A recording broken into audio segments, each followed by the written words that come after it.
రెండవ సమూయేలు గ్రంథము 15వ అధ్యాయము. సాదోకును లేవీయులందరును దేవుని నిబంధన మందసమును మోయుచు అతని యొద్ద ఉండిరి.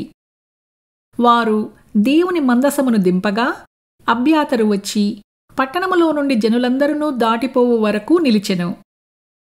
అప్పుడు రాజు సాదోకును పిలిచి, దేవుని మందసమును పట్టణములోనికి తిరిగి తీసుకొని పొమ్ము.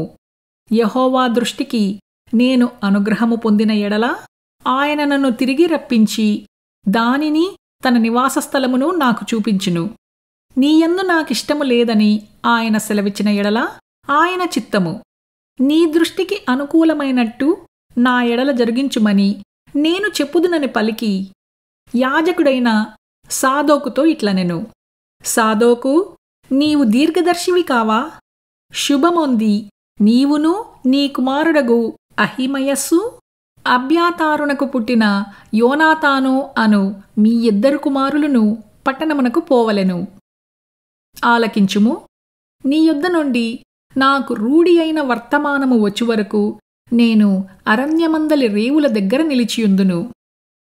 కాబట్టి సాదోకును అబ్యాతారును దేవుని మందసమును యెరూషలేమునకు తీసుకునిపోయి అక్కడ నిలిచిరి. అయితే దావీదు ఒలీవ చెట్ల కొండ ఎక్కుచూ ఏడ్చుచూ తలకప్పుకొని పాదరక్షలు లేకుండా కాలినడకను వెళ్ళెను. అతని యొద్దనున్న జనులందరూ తలలు కప్పుకొని ఏడ్చుచూ కొండ ఎక్కిరి.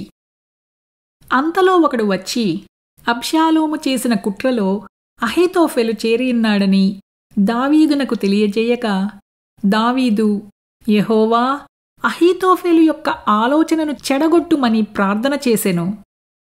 దేవుని ఆరాధించు స్థలమొకటి ఆ కొండమీద ఉండెను.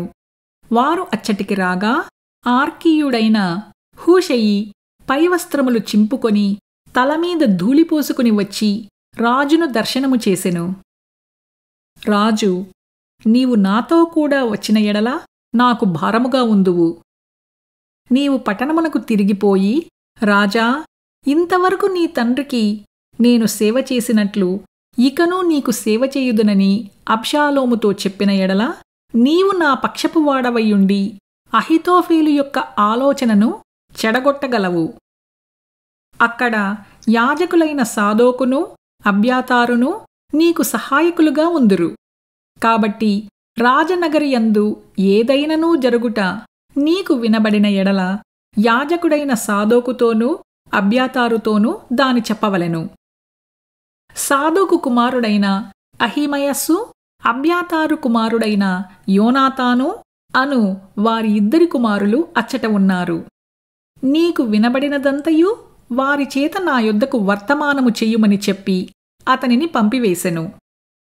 దావీదు స్నేహితుడైన హూషై పట్టణమునకు వచ్చుచుండగా అబ్షాలోమును యెరూషలేము చేరెను.